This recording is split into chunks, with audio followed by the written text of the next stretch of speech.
जीतिया व्रत कथा, दो बहनें, सुखिया दुखिया की कहानी।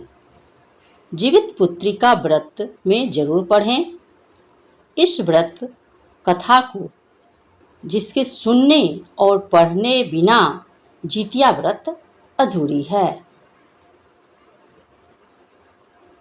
सुखिया दुखिया की कहानी।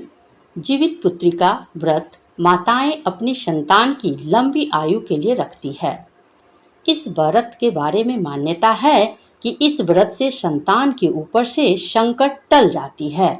ये महापर्व आश्विन मास के कृष्ण पक्ष की सप्तमी से शुरू होती है, जिसमें अष्टमी तिथि को माताएं व्रत रखती है और नवमी तिथि लगने पर पारण करती है। इस व्रत के दौरान कथाएं सुनी जाती है, जिसमें कई सारी महिलाएं एक स्थान पर इकट्ठा होती है और उसमें से कोई एक महिला कथा कहती है, बाकी महिला सुनती है।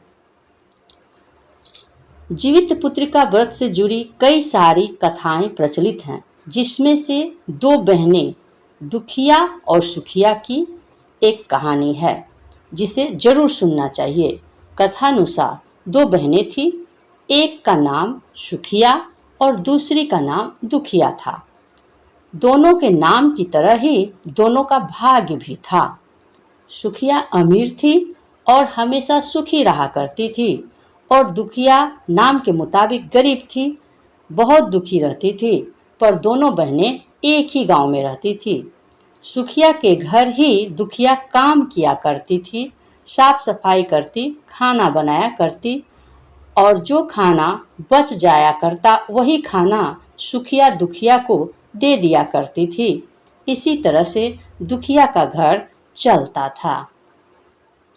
समय बीतता गया। दोनों बहनें को दो दो पुत्र थे, यानी सुखिया को दो पुत्र और दुखिया को दो पुत्र थे। जब जितिया का व्रत आया तो हमेशा की तरह दोनों बहनें जितिया व्रत रखा।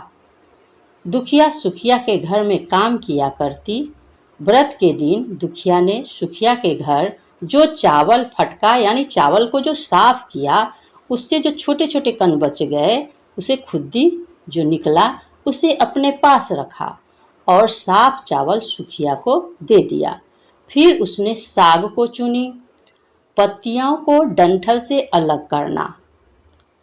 यहाँ भी बढ़िया वाला साग सुखिया के लिए रख दिया और जो बची हुई डंठल था उसे अपने लिए रख लिया। और अब दुखिया ने सुखिया के घर खाना बनाकर अपने घर चावल की खुद्दी और साग की डंठल को ले आकर उसी चावल की खुद्दी और साग की डंठल से खाना बनाकर बच्चों को खिलाई और खुद भी खाई। इसके बाद दुखिया सोने के लिए चली गई। आधी रात में एक बूढ़ी औरत उसके घर का दरवाजा खटखटाती है। तो दुखिया ने पूछा है, आप कौन हैं? तब उस बूढ़ी औरत ने बोला, बेटा हम हैं। दुखिया ने उठकर दरवाजा खोला और कहा, माँ आपको यहाँ क्या चाहिए? आप इतनी रात यहाँ किस लिए आई हैं? तब बुढ़िया ने कहा, बेटा मुझे बहुत भूख लगी है, कुछ खाने को दे दो। दुखिया उस बूढ़ी औरत को घर के अंदर ले आती है और कहती है, हम लोग बहुत ही गरीब हैं, आज मैंने खुद्दी का चावल और साग की डंठल को बनाया है, क्या आप उसे खाएंगी? तो बुढ़िया ने कहा, हाँ क्यों नहीं खाएंगे, मुझे बहुत भूख लगी है, मैं वही खा लूँगी। दुखिया अंदर जाकर खुद्दी का चावल और साग का डंठल लाकर बूढ़ी औरत को खाने को दे देती है।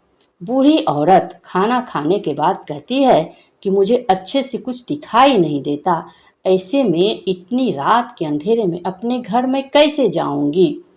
तो दुखिया ने कहा, कोई बात नहीं माँ, आप यहीं पर सो जाओ, सुबह होने पर अपने घर चली जाना। तब बूढ़ी औरत रात में दुखिया के घर में ही सो जाती है।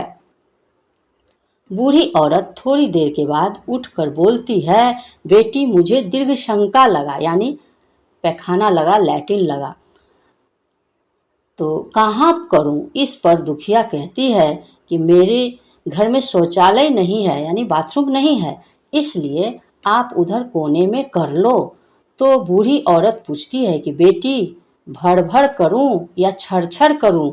चूंकि दुखिया नींद में थी तो उसने नींद में ही कहा, हाँ माँ, भर भर कर दो, मैं सुबह साफ कर दूंगी। इसके थोड़े देर बूढ़ी औरत कहती है, बेटी मैं अपने हाथ कहाँ साफ करूं। इस पर दुखिया कहती है, आप मेरे सर पर अपने हाथ को साफ कर लीजिए। सुबह होने पर दुखिया जब उठती है तो उसे यह सब सपने के जैसा लगता है और सोचती है कि सोते समय मुझे कोई सपना आया होगा। इतना ही सोचकर वह नदी में नहाने के लिए चली जाती है और वह जब नदी में बाल धोकर नहाती है तो उसके बालों से होता हुआ जो पानी बहता है वह सोने का पानी होता है। आसपास की सारी महिलाएं यह देखकर आश्चर्य हो जाती है और दुखिया से कहती है, क्या बात है कि तुम्हारे बालों से तो सोने का पानी गिर रहा है। उन सभी की बातें सुनने पर उसे रात की सारी बात याद आ जाती है और वह दौड़कर अपने घर की ओर भागती है, यह सोचकर कि उसका घर बूढ़ी औरत की दीर्घ शंका से गंदा हुआ है, पहले उसको साफ करना होगा। लेकिन जब वह अपने घर जाती है तो देखती है कि घर के हर कोने में ढेर सारा सोना बिखरा पड़ा है। यह सब देखकर दुखिया बहुत खुश हो जाती है और सोचती है कि ये सब जितमान बाबा जिमुत वाहन की कृपा से हुआ है, जो मेरे घर बूढ़ी माँ का रूप में मेरे घर आए और मुझे इतना सारा आशीर्वाद दिया। अब दुखिया भी अमीर हो गई और सुखिया के घर काम करना बंद कर दिया। दुखिया अपना व्रत पूरा करने के बाद अपने पुत्र से कहती है कि जाओ मौसी के घर से तराजू लेकर आओ, मुझे ये सोना नापना है, यह कितना है। बच्चा खुशी खुशी सुखिया मौसी के घर जाकर तराजू मांगता है। इस पर सुखिया पूछती है कि तराजू पर क्या नापना है। बच्चा भोला होने के कारण बता देता है कि मेरे घर में बहुत सोना है, माँ को उसे ही नापना है। सुखिया बच्चे को बोलती है, खाने को तुम्हारे पास कुछ भी नहीं है और सोना नापोगे, मुझसे झूठ बोलते हो। तब बच्चा कहता है कि मैं झूठ नहीं बोलता हूँ। तब सुखिया सोचती है कि तराजू मांगा है तो कुछ तो जरूर नापेगी, इसलिए वह तराजू के पीछे गोंद लगा देती है कि जो भी नापेगा इस पर चिपक जाएगा।